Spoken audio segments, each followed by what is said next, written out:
Hello, arty peoples, and welcome to another episode of Jerry's Live.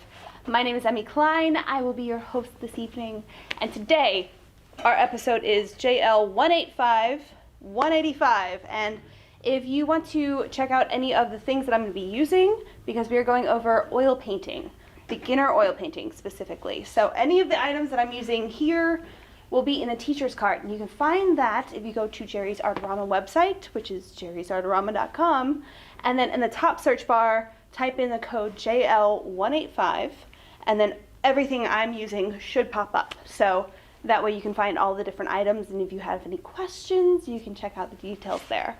Or ask me questions, because my moderators will be able to send those on over to me. So let's get started, because we have a lot to cover.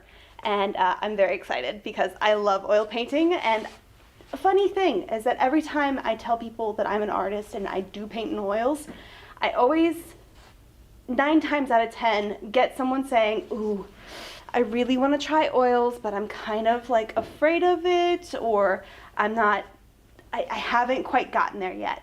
And there's always some kind of like a level of fear holding them back from painting. So I hope all of you kind of kick those fears out the door, because I would love for you to paint along with me. It would be really awesome. So let's go over all of our materials first. Let's actually start here. Let's talk about canvas. Because I'm using oils, I'm using oil primed canvases, but you can use a universal primed canvas. This right here is the Centurion, excuse me, the Centurion OP Deluxe primed panel. It is a panel, not an actual stretch canvas, just because it was sitting here in the office. So I like to paint on stretch canvas, but these panels are really nice and sturdy, and it is primed for oils, so you would not want to use acrylics on this. Now this bad boy is one of my favorites. This is the Senso. It is actually primed for all media, and it is this beautiful linen color. So it has a clear primer on it. So you can use this for acrylics, oils, all kind of the different painting medias. So those are the 2 panels I'm going to be working on, but when it comes to oils, like I said, you can use the all universal primed canvas or stretched panels. The Centurion also comes in a canvas pad, which is really awesome. I did throw that in the teacher's cart for you guys to check out, because it comes with 10 sheets, and if you are kind of just starting out, that's a really fun way of practicing and getting a lot of different surfaces for not a ton of money. So it's a little bit easier on the pocketbook. So those are my surfaces, and yes, I have coconuts. This is what I'm going to be painting tonight. I have a lovely bunch of coconuts. I've been singing that song in my head all day. So the reason why I chose coconuts, because I know you're going to ask me, is because if you are a beginner and you're trying to figure out the material and maybe you're not very confident in your drawing skills, paint something that's an organic shape. I was going to try and do an eye or some kind of a skin tone type of thing, but I wanted to try with this because if you don't get your drawing perfectly done, it still looks like a coconut. So it's very easy for the beginners. Now, as far as painting materials, so I'm using the Lucas 1862. If you want to go to the overhead, so you can see, I'm using the Lucas 1862. I have a large tube of the white just because I always burn through my whites a little bit more than my colors, just because I'm mixing them in and kind of desaturating all the different tones. But then I have the lemon yellow primary, a Lucas red, a cobalt violet hue, ultramarine, sap green, burnt sienna, ivory black, and this is not a normal color that I would use. Normally I would leave this off. It's a blue black. So I kind of threw that in there just for something fun.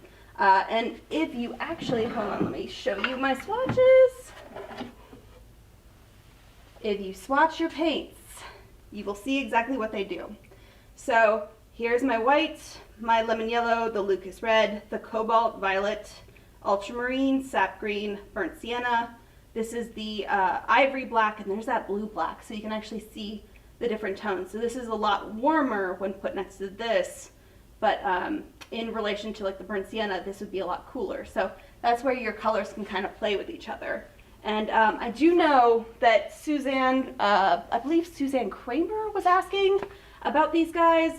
I will show you guys more on the details of these. I would touch these and show you them, but I did them yesterday, so they're still a little wet. But they are just the mini canvases where I put a black line down. And this is your mass tone. So this is straight out of the tube, the darker colors on the bottom. This right here is a glaze. So I kind of mixed it in with the spike oil and did a really light coating right in the middle. And that's where you can really see those the undertones. So like the sap green, you can see there's a lot more yellow in that green than say like a blue. Then up here is a tint all across the top of them. So this is just where you mix it in with white, just to really see. This shows you what your colors can really do. So I'm going to put those away so I don't touch my wet canvases here. So those are the paints that I'm going to be using. These are professional level pigments. They actually do have a studio version of these paints, which is the Lucas Studio Oils. I used those in my hair painting that I did, was it last time? No, it was the time before, JL183, I believe, where I was showing you guys how to paint hair. So you can still get really gorgeous results with the studio version. These are just the professional level. So think about it like when you're cooking in the kitchen and you're using a knife.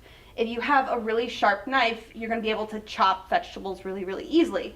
If you have a duller knife, you'll get to the end result, it'll just take you a little bit more muscle. Now these are what I would call your sharp knife. These are professional paints. You're gonna have a lot more pigment in them. You're gonna be fighting with your paints a lot less because they're gonna lay down with a really nice consistency, and it's a lot easier for you to really function with these. Now I'm also gonna be mixing my paints on the palette here with my palette knife. This is the T10. I just honestly grabbed this one. I do like the longer ones because they have the flexibility. No, but you should be mixing your oil paints on your palette with a palette knife. The reason why is because if you're mixing them with your brushes, you're going to be kind of destroying your brushes a little bit faster. So be nice to your brushes, mix your paints with your palette knife. Now, are you going to get in trouble if you mix your paints with your brushes? No. I do the same thing. Just be aware that you are going to really hurt your brushes a lot more, and your bristles are going to start flaring out because you're kind of mixing your paints with them. Now, these are the ones that I'm going to be using actually. Speaking of brushes, these are the Mimic Hog Bristle Brush. Mimic Hog Bristle Brush. So these are very similar to the Hog Brush, which is a natural bristle, but they are a synthetic version of that, so it's nicer to the hogs. But they still have that nice absorbency when they pick up your paints. So, but they are a lot softer than like a natural bristle, which is honestly my preference because I'm not a huge fan of getting brush strokes in my painting, which is why I usually use a softer brush. But if you like to see the bristles kind of moving through your paint, get a harder bristle brush. The one thing that you can use is the synthetics and the natural brushes with oils. It is entirely personal preference. So these are the ones that I'm going to be using. And actually, I'm going to stick those in my apron. Which, oh, actually, Katie, can you switch to this camera right here? Aprons. You need a good solid apron because this is oil paints. They will get on your hands if you're not paying attention to what you're doing. Maybe you're using your paintbrushes a little too close and you got some on your hand and on the brush, and then all of a sudden you're touching things and you have it everywhere. So this will save your clothes. This is the new crossback apron. It's really cozy, and it's the New York Central.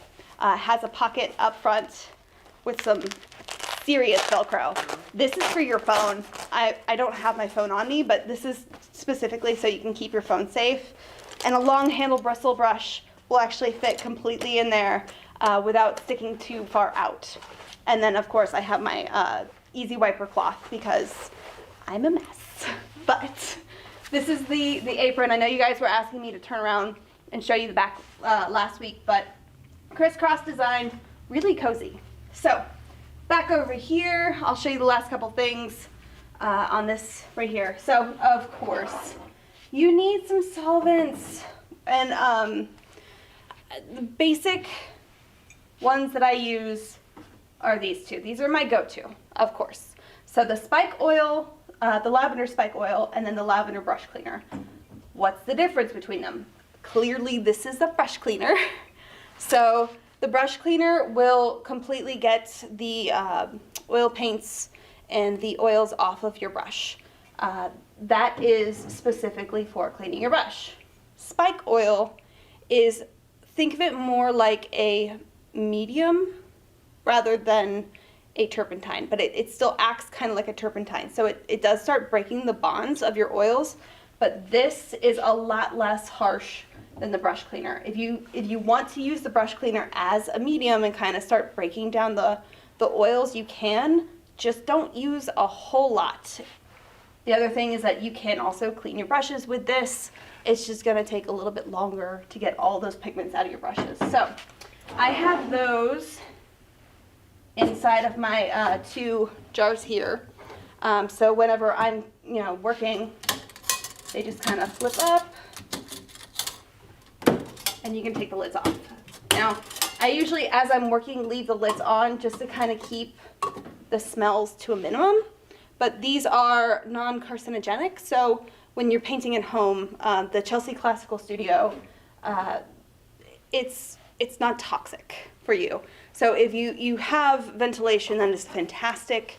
If you don't, this is my way of kind of keeping the smell to a minimum with the jars being closed, but even the smell is not bad. Like, I actually very much enjoy it. It's lavender. It is, it's kind of reminds me of like a lavender essential oil, really. It's just a little bit stronger. Now, the last thing that I'm gonna be using is this bad boy. This is the Big Squeeze. This is how I keep my tubes of paint. You can just roll it up at the bottom. And as I'm going, I probably squeeze some of them out. But this will crimp your tubes to where it pushes all the paints up, and it won't actually waste any of the paints inside your tubes. So that is our materials. I'm excited. I'm going to show you what you got. Real quick, before Yes. you jump into it, there Okay. are a couple of questions going back to the gesso. The gesso. Oh, yes, the Yes. primer. The primer and what they would see. Go back. Mm-hmm. I'm scrolling, sorry.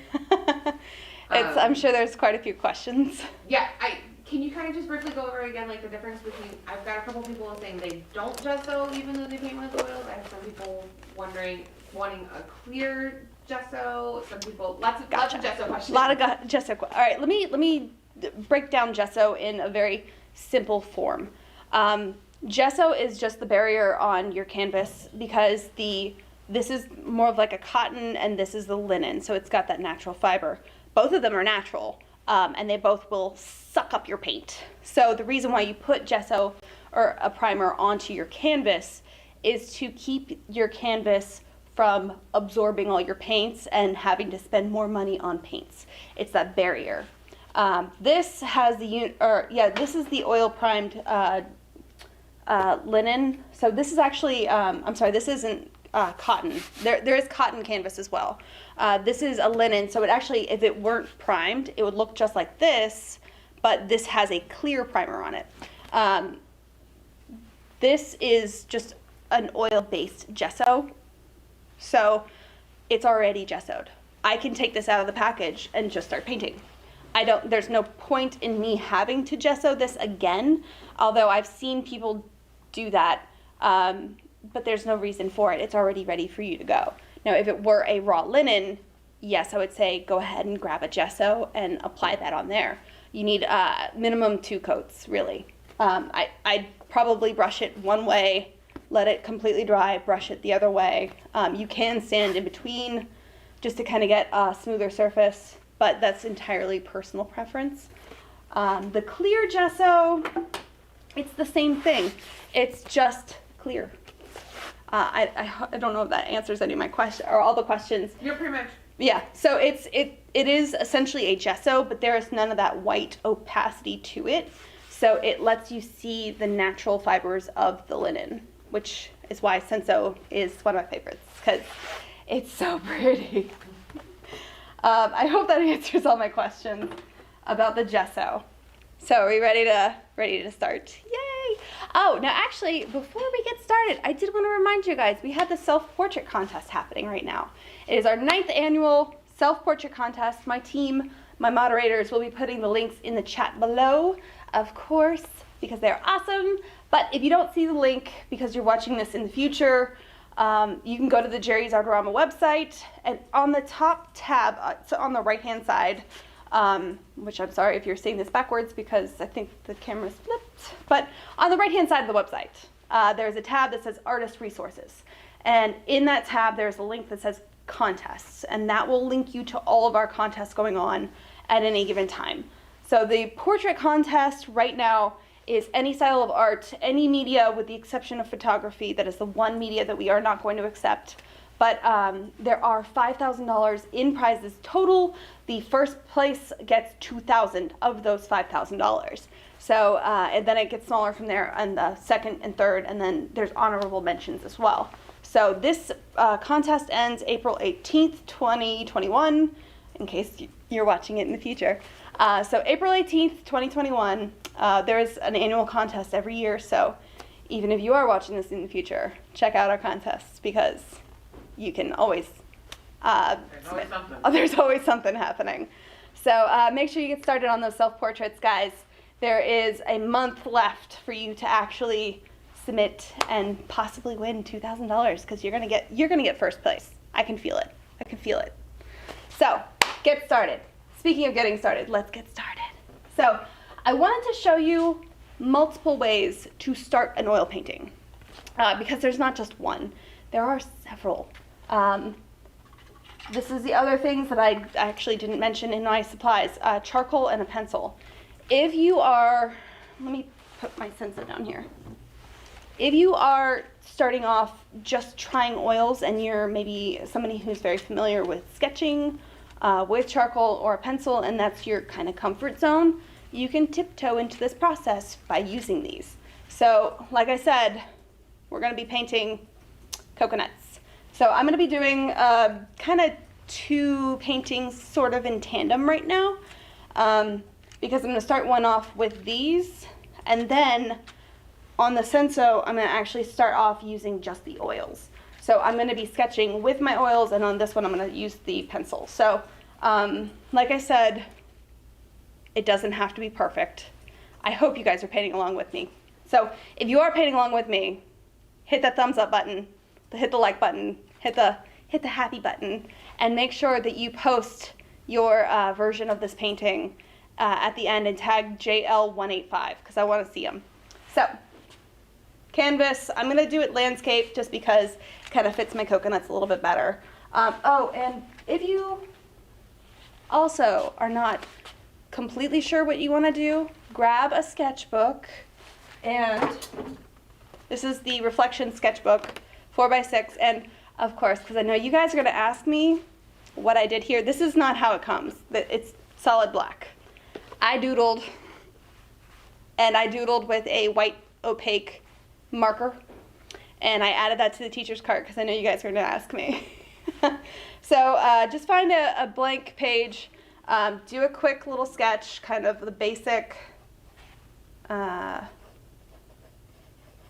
shape of your canvas. Again, it does not have to be perfect.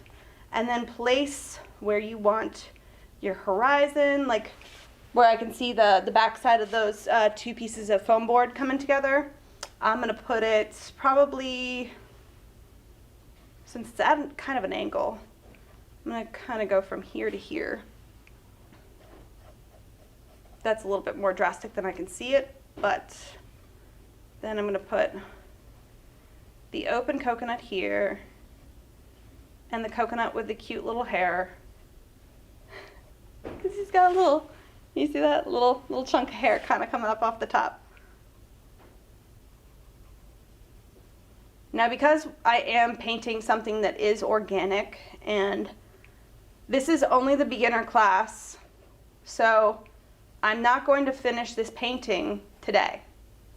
I'm going to be finishing it next week, so you guys can actually join me next week for more advanced techniques. This is an organic material. There is a solid possibility that it won't survive the week. So whenever I do still lifes or anything like this, I'd make sure to take a picture. That way I can always kind of go back and reference what was happening. All right, so you get the kind of basic idea here. Right, there's my open coconut. There's the one with a little chunk of hair. And that's how I kind of want to see it on my canvas, but I actually prefer, if I were to, give it a little bit more space. So this is where sketching thumbnails is a really, really useful tool, because I would have sketched my coconut as big as I possibly could, and then I realized I don't like that. I want a little bit of buffer around it. So I'm going to make my coconuts a little bit smaller. So that's where sketchbooks come in handy. Just do a quick little thumbnail just to kind of understand where you're putting this at. So like I said, this is the one where I'm going to start off with a pencil. This is just a Raffinate B. Nothing specific. You can actually use the different hardness of pencils. I just wanted to kind of show you what happens when you use graphite. So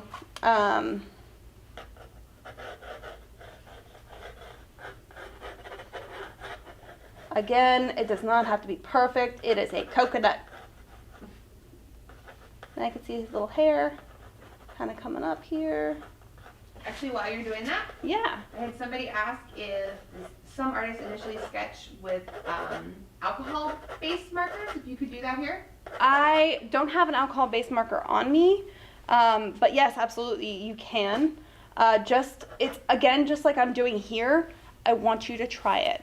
I want you to test it out on something that you're not like, it's not a commission, it's not a painting that you are required to sell, something that you're just kind of experimenting with. I've seen people use India ink or something that is at least waterproof. The reason why I'm saying alcohol ink you might want to test, because depending on the brand, it might move around with you once you start adding like the solvents.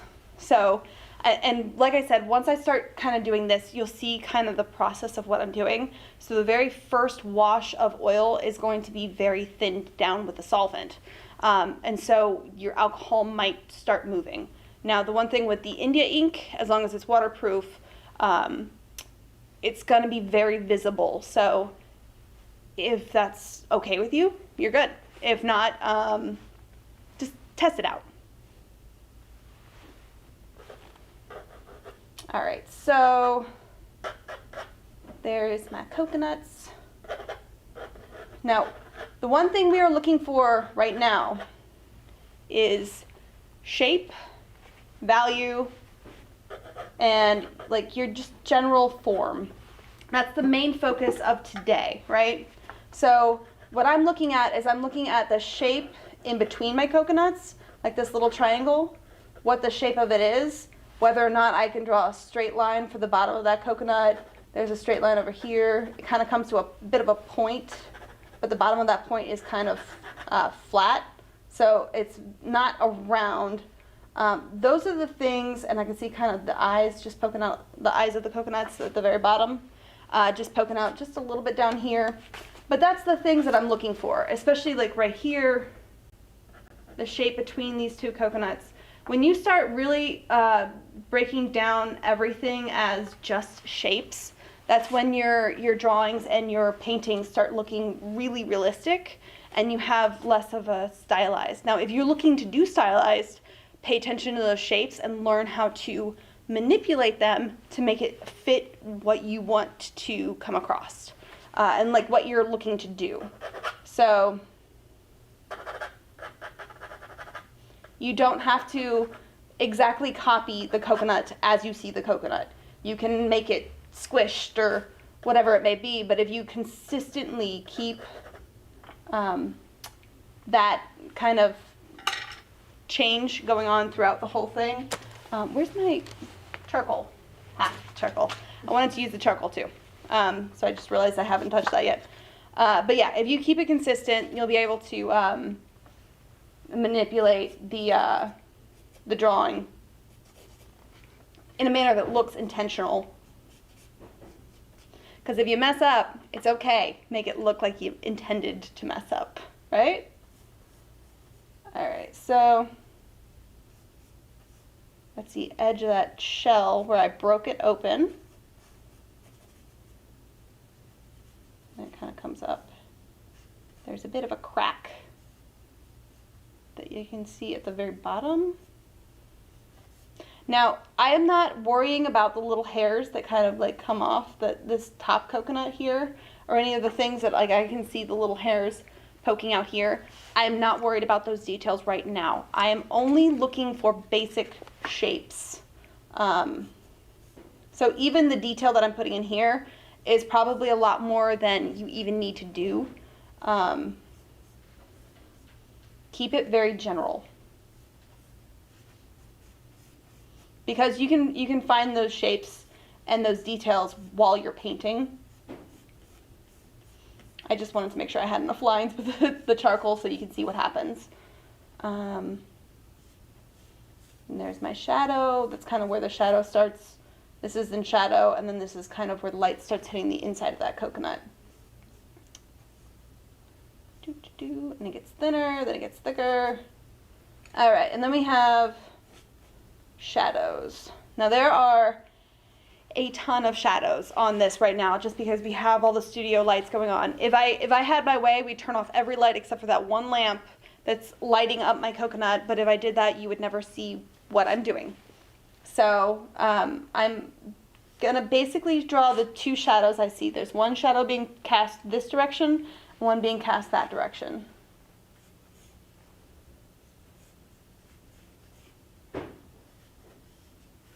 So where those two shadows intersect, it's really dark, which is right in this section. And then it has like an odd shadow here, but it's like it's a baby shadow.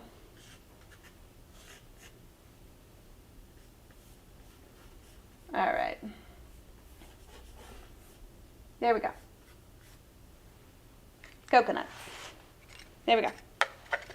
So, when it comes to starting to actually lay down your oils, and let me actually get my paints off of here real quick.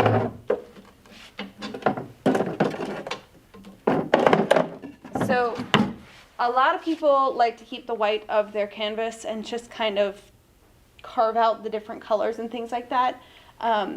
You absolutely can do that, but the way that I'm going to teach you kind of how to start this painting is not that way. So what I'm going to actually do is start with a burnt sienna, which is a very standard color, just to kind of start off with a wash of that. Let me actually take these down too.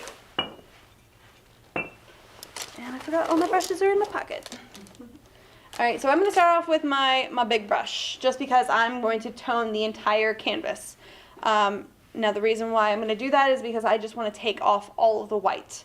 I'm going to use just a touch of the spike oil, because a little goes a long way.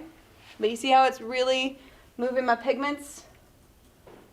I want it soupy. I want it super de-duper thin and light.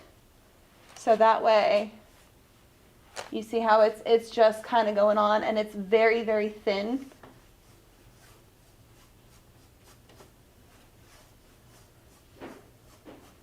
Now when I start, let me actually get all my edges here. When I start going over that graphite, you see how it's tinting my oil paints? It's because the graphite will move on you. Same thing with the charcoal. It will absolutely move on you. That's why I don't typically, myself, I don't like to start with the graphite or especially the charcoal. It's not a wrong way to start. It's just that I personally fight with it so much and I lose my drawing. So when you do that, you kind of have to be very, very gentle when you're going over your drawing, and kind of you have to almost paint in those shapes, because otherwise you're just going to smudge your drawing completely off. Now the cool thing is, because this is such a thin wash, it's going to dry really fast. So you can do this initial wash, and then you can actually let the whole thing dry. That way you could actually go back in and paint on top of your wash. I've also seen people tone their canvas first, then do the drawing on top, and then you can also just start painting wet and wet. The other way to avoid this right here is to seal your drawing. You actually would need to spray fix, either like a workable fixative, or like I've actually seen people put down matte media. Again, if you start painting on something like that, you're going to move your everything around just like you're doing here. But that's one way of sealing your drawing down to where you're not going to have issues with it actually shifting around on you.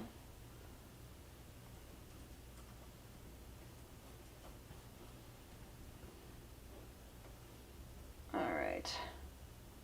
You can actually see some of the charcoals kind of brushing right back off. Eee.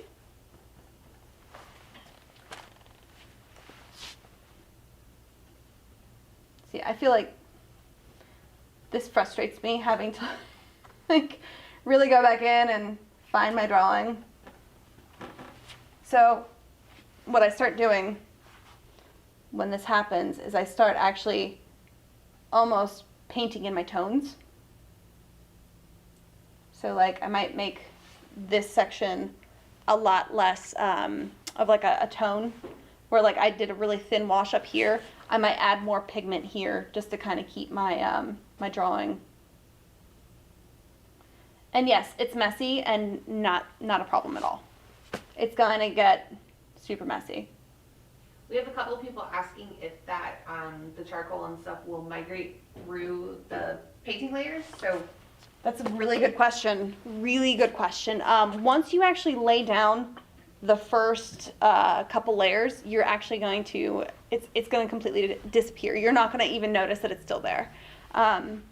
It's just, especially the first wash, you're going to have to kind of fight with it if you do this. Now, I'm going to let this kind of sit here. Let me get the last little bit in, and then I'll show you the other way that I approach my oil paintings that avoids this issue altogether. Now, before I do actually that, what I do want to do is start blocking in basic value. So where my shadow is, I'm going to make it darker. Now, if you notice, I'm only painting with one color. That's it. I'm not making it complicated or it, like, have it be the hardest thing possible because I'm painting with all these different colors. I'm only starting off with this one color. Now, do you have to use burnt sienna? No. You can use magenta if you want to, which is really fun. And once you start understanding the basic concept of what you're doing here, you can start kind of experimenting with those different colors, which is where your artwork kind of starts to come alive. And it's just so much fun to experiment those things. So kind of right here along the edge of that shelf, it got real dark. There's the inside of my coconut, where you can kind of see. Again, I'm not worried about the details. I'm just looking at the basic shape.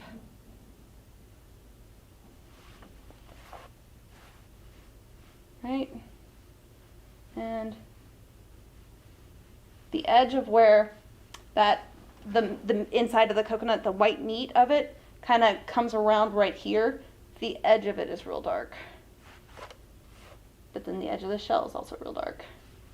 And then there's a shadow. But this is my darkest shadow right here. Because that's where the two shadows are kind of crisscrossing. So you can actually kind of do this. Make sure that they line up. All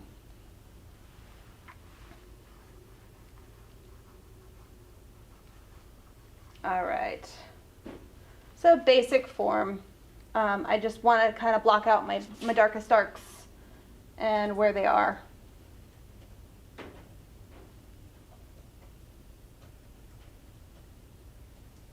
I can see the top of that coconut, right, this one right here, has a lot of that light hitting just the top of there. So I want to kind of leave that as that light wash, but I can see right here where that little kind of hair kind of comes over, it gets a dark spot. And there's like a little crevice right there, but basic, big, chunky shapes.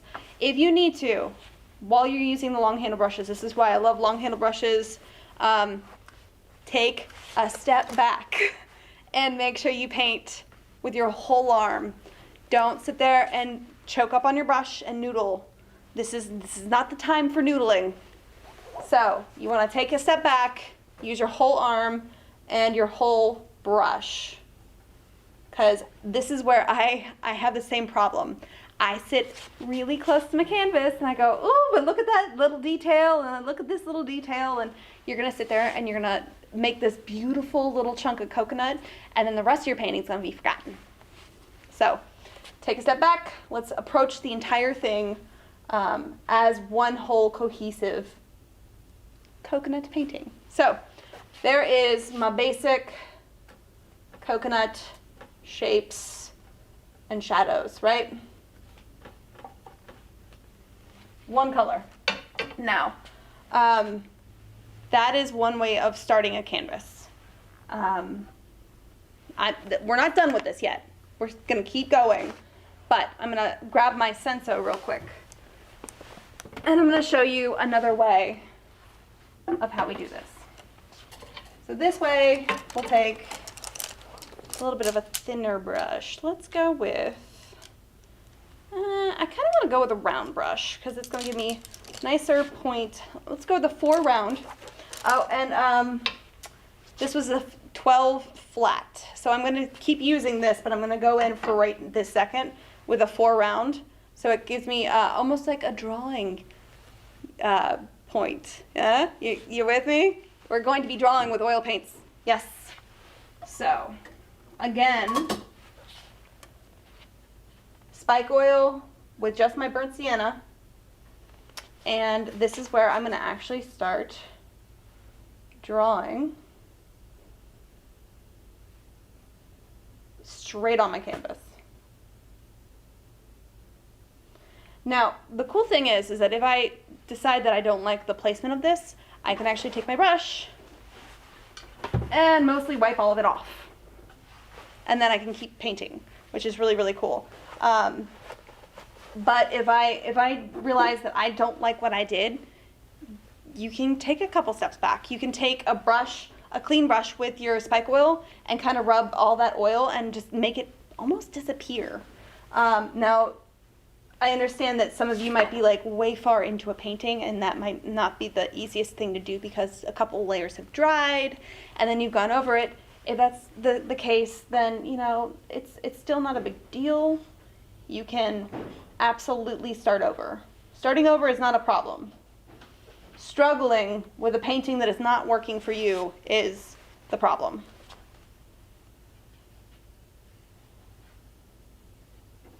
So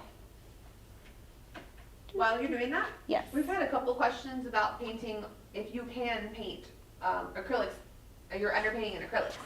Absolutely. Just remember, oils can go underneath acrylics. Like oils can go on top of acrylics. Acrylics cannot go on top of oils, because think of it like the water in oil. Your oil is going to repel your water-based media. So you can absolutely put oils on top of acrylics. So you can start these things with any kind of a water-based media that you're looking for, not a problem at all.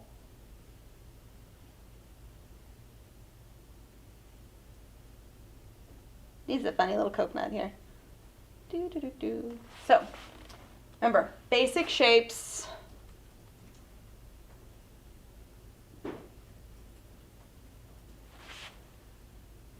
This is what we're looking for.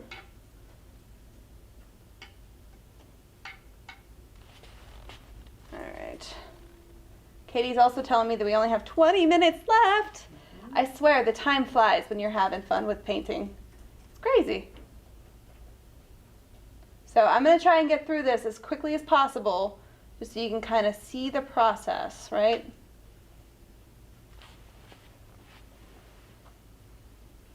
So this is not going to be a finished painting.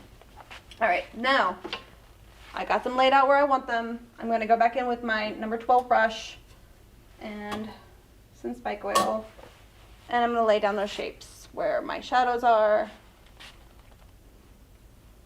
Actually, do that big chunk.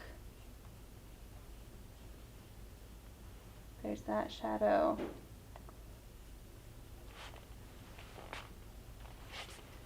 So this, I'm hoping this seems a lot less like scary for all of you. Now, if you guys have any questions on what fears you've had with oil paints, now is the time to ask them. If you've always wanted to try it and you like something's kind of held you up, what is it? Tell me, because I will be happy to answer those questions.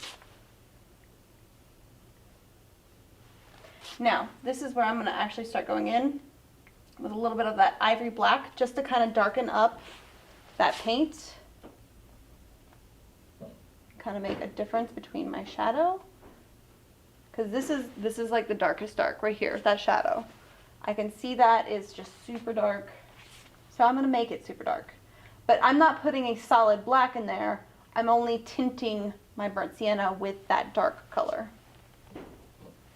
Now, whoop, and I'm dropping my brushes.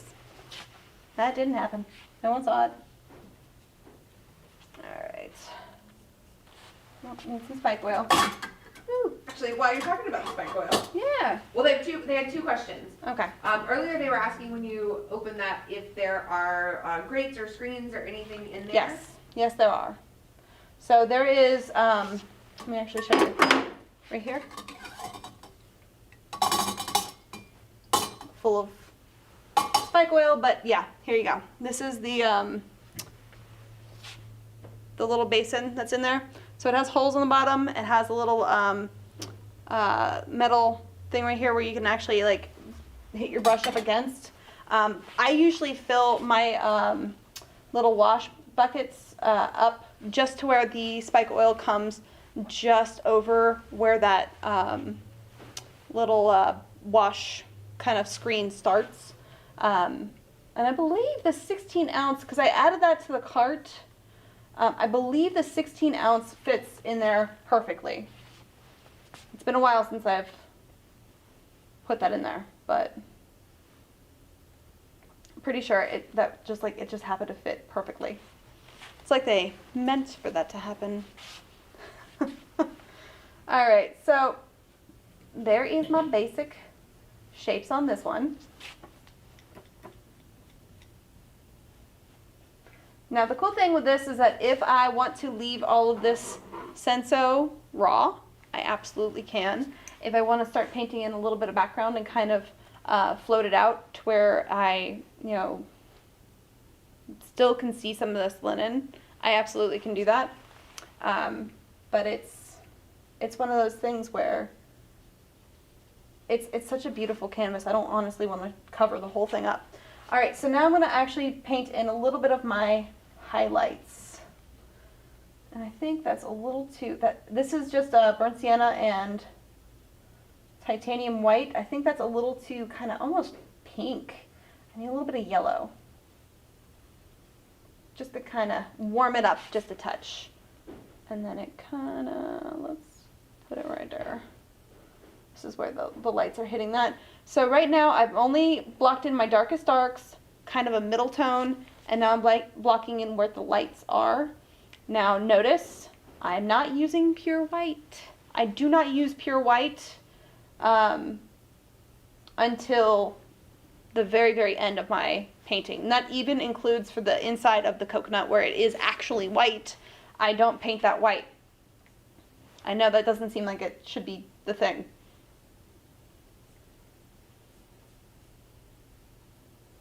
But what I want you to kind of really, really work on, this is why I chose a coconut as well. It has white in it. I wanted to talk to you guys about white. It's not white, it's color. You have to start trying to really see color. So something that appears white is actually tinted by the lights hitting it. So if you have a cool light, it's going to appear kind of blue. If you have a warm light, it's going to appear kind of yellow.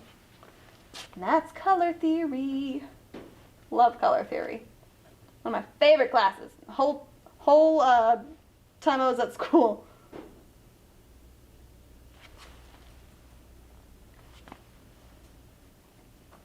All right, now because I am painting wet and wet, I'm going to kind of have a little bit of this mix while I'm actually on the canvas of where it kind of blends together. I'm not really worried about blending it too much, but as you can see, the form is already starting to come out. And I didn't even have to add a whole lot of colors.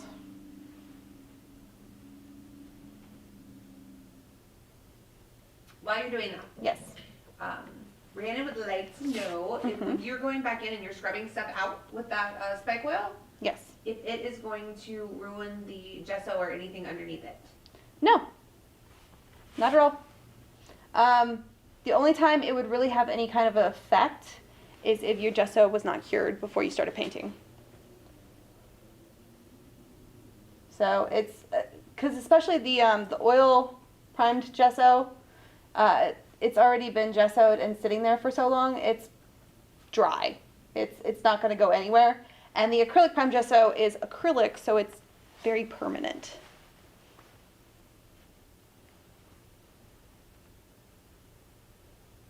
Can you mix the lavender spike oil with the odorless mineral spirits? That I don't know, honestly. Would you? Here's, I've never done it. I get real hesitant starting, like when you mix your solvents together, because that's where you get a chemical reaction that can spontaneously combust. That's why most of the time your solvents should be kept in a fire safe cabinet. That's just a studio safety kind of a thing. But when it comes to mixing the two of them, I never have, and I honestly don't know why you would. Yeah. I mean, odorless mineral spirits, right? Is that what they said? Or odorless turpentine? Odorless mineral spirits. Odorless mineral spirits. I honestly, I don't know. I mean, I would love for you to try. I'm not suggesting you should, because I don't want to be responsible if something goes very bad. But if you do try it, please let me know. And please let me know if anything happened. I've never done it. But I mean, what would be the, I guess kind of my question to you would be, what would be the purpose, what would you be trying to accomplish? Other than maybe just refilling it and not wanting to take one out before you put the other in, I guess. All right, so this is that, the blue-black, where it's almost like just a really, really dark blue. So the reason why I'm going to use that is because everything right here is so warm. I'm going to play with the warm next to the cool, and at the same time block my shadows in.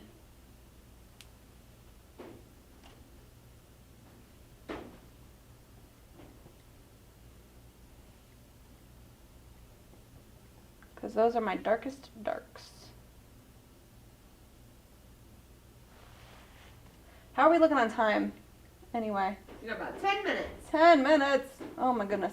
And I was gonna show you guys kind of how to clean your palette, although I very quickly sort of cleaned it without you guys even, I didn't mention it to you. So yeah, this is why I also use the easy wipers. Oops, excuse my palette. Just fell into this thing. I just usually wipe it up. That's it. It's the easiest thing ever. Plus, if you leave your palette, this is why I like to use, this is the Poshmark glass palette. This is why I like to use glass. If you, Posh? Posh glass palette. Is it not Poshmark? Is it Poshmark? No, it's New Wave. I thought it was Poshmark. I could have the name wrong. It's the Posh glass palette, by New Wave. I know the brand for sure. But New Wave makes these glass palettes in the gray tone, which is my personal fave because it really lets me see the colors. They also make them in clear, which is actually what I had the swatches on that you could see. But those...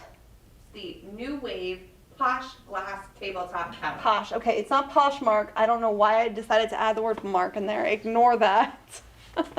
But that's why I like the glass, though, is when I'm cleaning it up. If I get super crazy lazy and decide that I don't want to clean my palettes, you can leave them on there and then just take a razor, like the flat razor blade with a like a handle, and just scrape it right off. You do have to be kind of careful, though, because you can actually scrape and scratch into the glass, but it's not like the end of the world. I think I have a little bit of scratches on here from where I did that before, but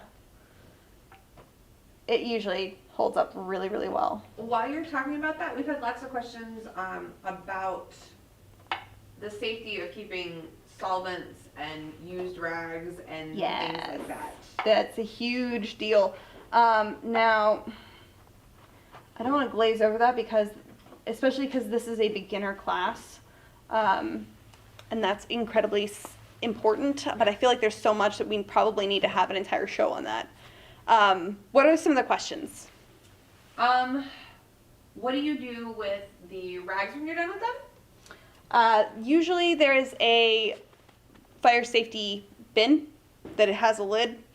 You put your rags in there, and then after they've fully dried, you can throw them in the garbage.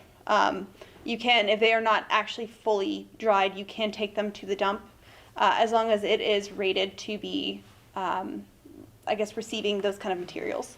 So that's one thing, is like even your solvents right here, if you have a big bucket full of just leftover solvent, like that you've poured in, usually it goes into a big, again, fire safe bin that has like a lid that completely closes and is safe as far as like if something were to chemically react, it will contain it and not have your house burn down or your studio or wherever you may be, film set. So that's one of those things that I know they sell them on Uline, but what's the term for them? There's like a word for it. I feel like there's fire safe buckets. They're fire safe bins or something like along those lines. They will contain an explosion if yes. what happens to it. That's the biggest thing, is that if you have something react in your paints that are like mixed together, it's just a safety feature of not having it spread further. Because think of it as like it's a tiny bomb. You're mixing chemicals together, especially like if you're pouring solvents and then you paint some more and then you have leftover solvents from a different company with a different chemical makeup and then you're pouring that in there. It's one of those things where you just want to be safe, for sure. And those as well, if you take those to your dump and you let them dispose of it for you, they will take care of it completely. Now, before I forget, what I'm painting right now is a mixture of that blue-black with just titanium white. And then it's also mixing in with the burnt sienna that I already put on there. So it's giving it kind of almost like a green tone, which is really fun. But it's my shadows. Oh, God. That didn't happen. Ignore that. There's a top clamp for that. I know. I never put the top clamp on. It's just a bad habit I've gotten into. But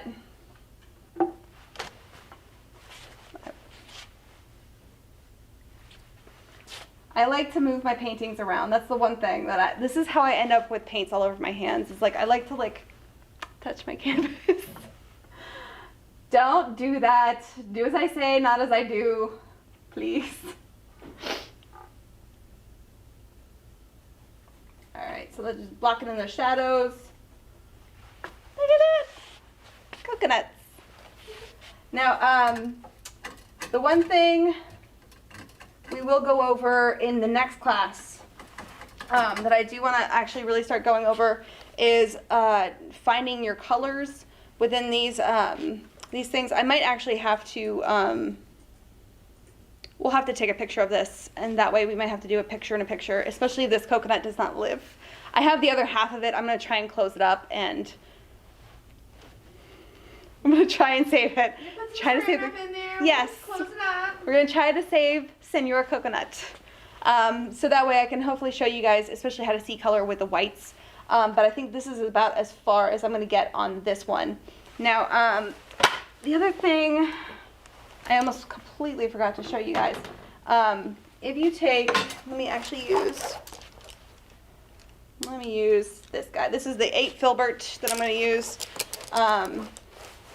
When you are starting out with just a wash, if you take spike oil and you start scrubbing out your highlights, this is another way of actually showing the form without having to go too far into it. Now, right now, because I only put that one layer on and it's still manipulating the graphite and the charcoal, but this is another way of finding those highlights and the forms. This is actually how I started the painting with the hair painting that I did, the oil. But I sketched it with oils before I started taking out the highlights. And I toned it first, I sketched in the darks, and then I started pulling out the highlights like this.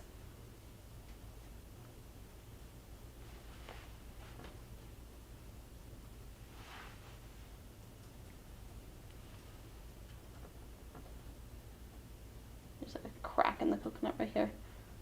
Coconut!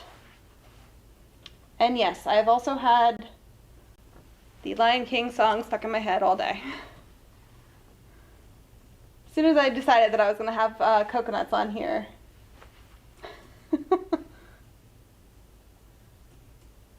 I want to say sorry if I actually got that stuck in anyone else's head, but let's be honest, it's an awesome song.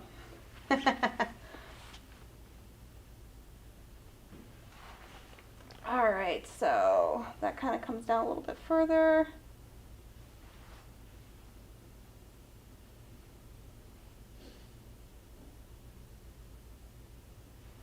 So this is just a few ways of painting with oils. Again, I'm not really worried about the color. I'm just looking for shapes and for your values. That's the biggest thing, especially when you're starting an oil painting, that you really need to pay attention to. And I mean, I hope you guys have found this a lot less scary than you were thinking that it was going to be.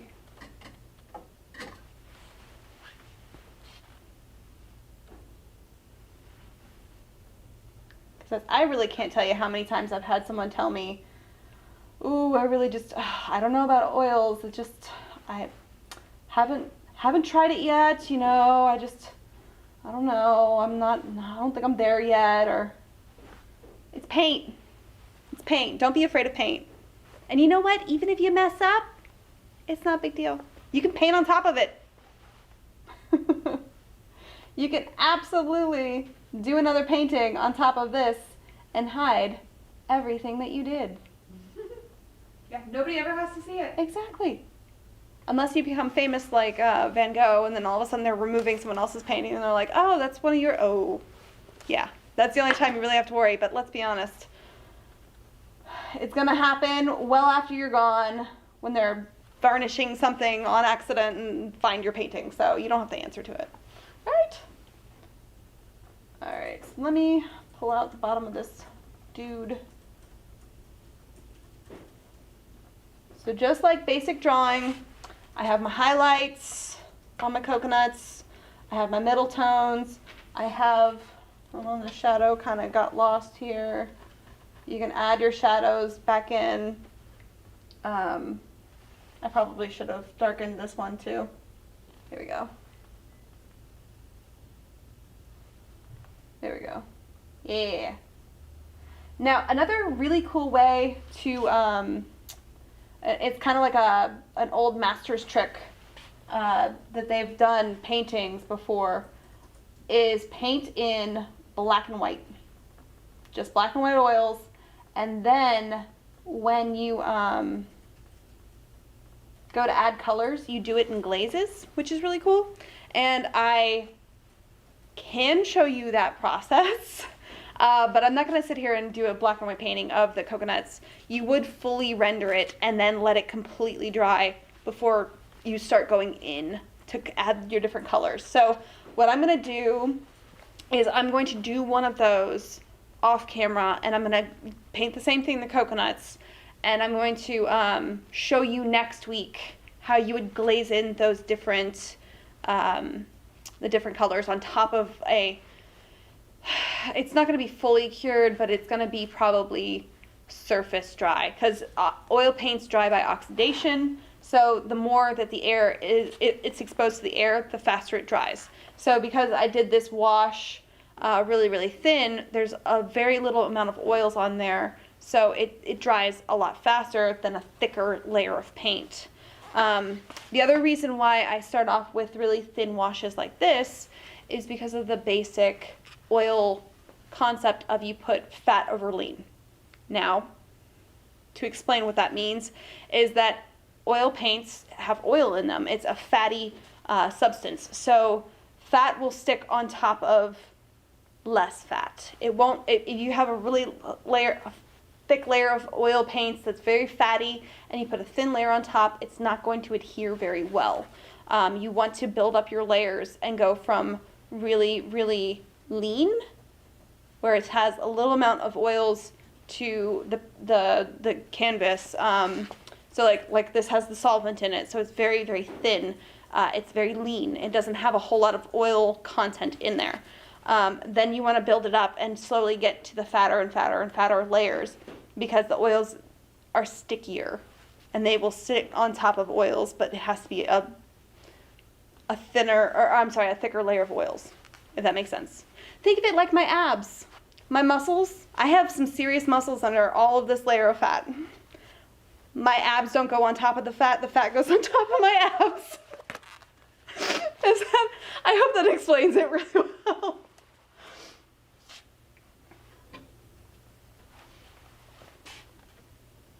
I'm never going to think about it in any other way. All right, I think this is as far as we're going to get for just the basic how to start a painting. I would sit here and paint all day if I could and talk to you guys, but I think the rest of this is going to have to wait until next week.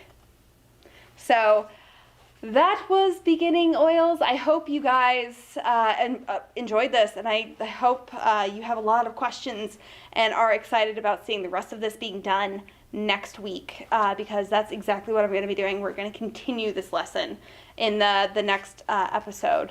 So if you have started painting with me and you want to kind of show me your progress, I'd be really, really happy to see it.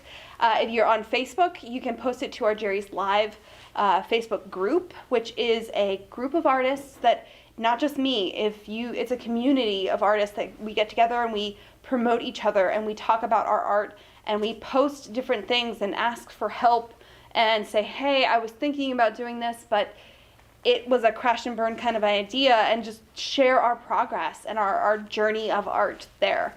Now, if you guys have started this painting, I would love to see it there. If not, you can also send it straight to me I have a Facebook page, which is Emmy, host of Jerry's Live.